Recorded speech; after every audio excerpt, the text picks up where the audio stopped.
There are a lot of people that I run into here in San Francisco. Some people call me the priest of the Castro. I am out in the Castro a lot with one of my colleagues who's an Episcopal deacon. And we have street ministry, and we'll go in our collars into the gay bars in the Castro. And we are just there.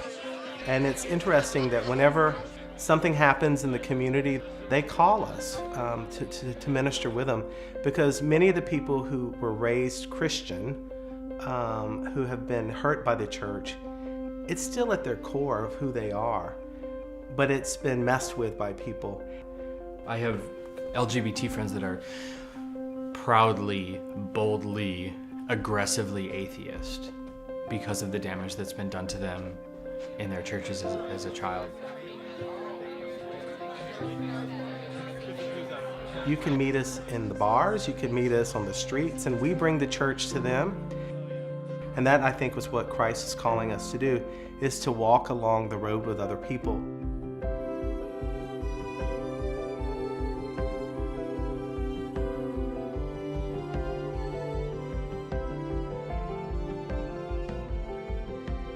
So Glide Memorial is a Methodist congregation formed by Lizzie Glide. It was erected as a place of prayer for all people. That's what Lizzie Glide shared. However, all people meant all people that think like me. And so the place of prayer for all people really wasn't a place of prayer for all people. It was more a certain kind of people.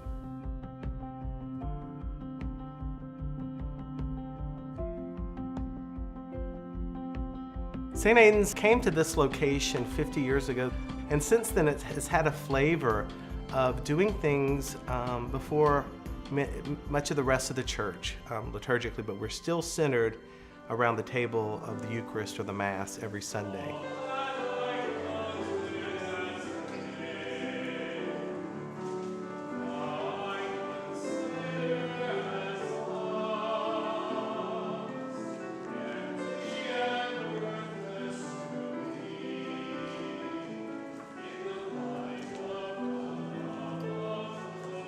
People always ask me, oh, is St. Aidan's a gay church?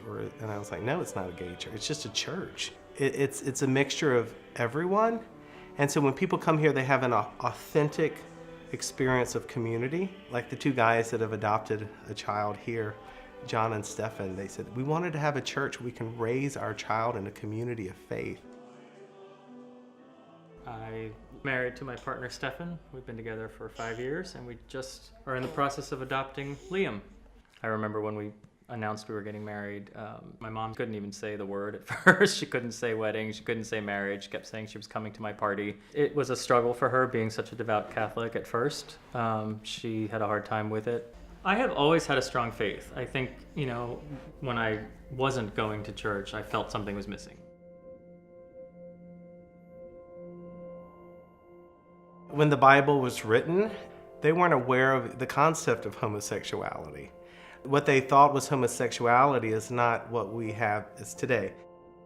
The people that go back to the Leviticus quote about homosexuality being an abomination, and finally that argument is starting to be put on the defensive, saying no, actually you kicking your kids out of your house is an abomination, not the way that they were made.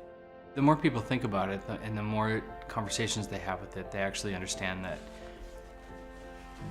what they've maybe been taught doesn't hold water. Folks use the Bible for everything. They use it for however it is they want to address their agenda. And usually if it's used by those who are in power, then the scriptures can be violent. As I was coming of age and was becoming more and more aware of my own sexuality, what I realized is there was a real disconnect with the church. And when I became involved with a partner, then it was so hard for us to find a church together. It disappointed me in the church I had grown up with, because I knew inside that God loved us, and I knew that the church could be a place that held rich experiences and allowed us to thrive in our faith. I grew up in South Louisiana, and I went to Catholic school, I went to the Episcopal church, I also went to the Baptist church. And everyone says that Tommy had a calling to the priesthood at an early age. I was against the ordination of gay and lesbian people. I was really against the ordination of women. I mean, it was just like this horribleness that I had. And it was just because that's all I knew.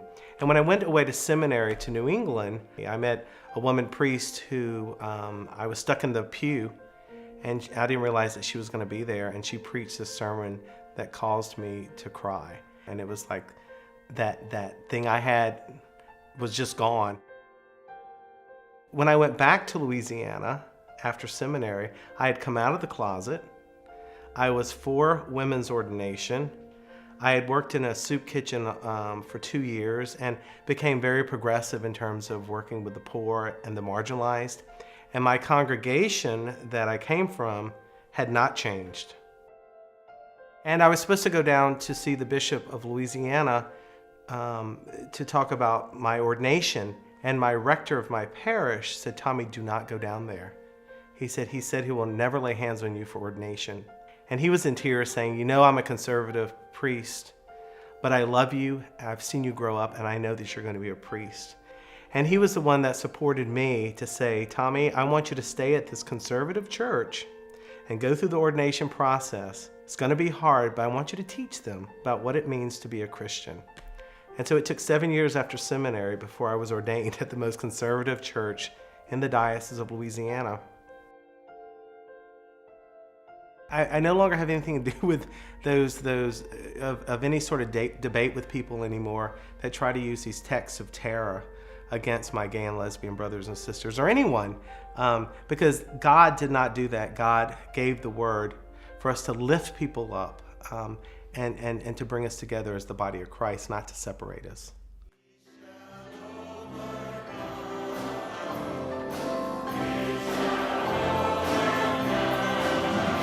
As the 50s, late 50s, and the 60s began to roll around, you have flight out of the city because of the conditions, the changing nature of the Tenderloin. A lot of folks who wore mink coats here to Glide, they thought, "I don't want to get my mink coat nasty, so I need to go somewhere else." The Methodist Church knew that there was a need to really be able to harness the power of the community that could be in this place if it really were a place of prayer for all people. Glide became that rallying place where people could meet and be affirmed in their particular uniqueness, reminded that they were loved unconditionally, because the gift of love is always active.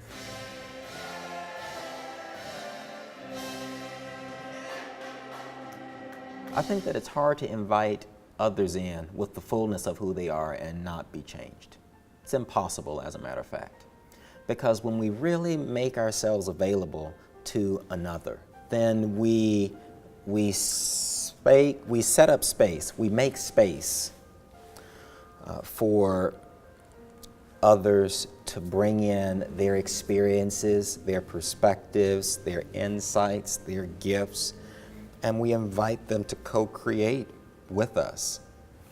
And when we do that, communities discover that there are people who are faithful in their own beliefs, they're faithful in their identity, they're faithful in their experiences, who want to share those with us.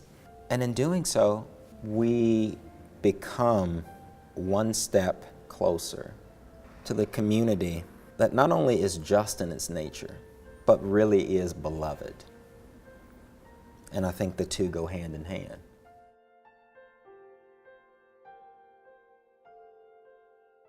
It wasn't until I was probably close to 40 when I came back into the church and found there was this whole community of people that didn't judge and didn't care, and it was just a really welcoming place for LGBT.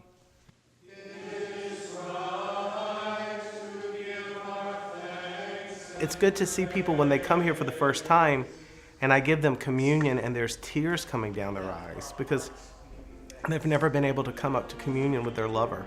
and to be able to share that intimate moment of the sacrament with a community of faith. And it's very powerful to see people come around and say, this is what I'm looking for. This is what I'm looking for in a church, one that I can be my entire self and not have to put up some sort of front. The church provides that sense of community to hold the faith when we can't. That sense of having people that are going to be faithful with us when ours is shaking. The way that change happens is by little tiny moves, one person talking at a time, and they let themselves be vulnerable in a conversation and ask inappropriate and awkward questions because they don't know, and they get an answer that tells them something that opens their world. And this little thing, one conversation at a time, changes the world.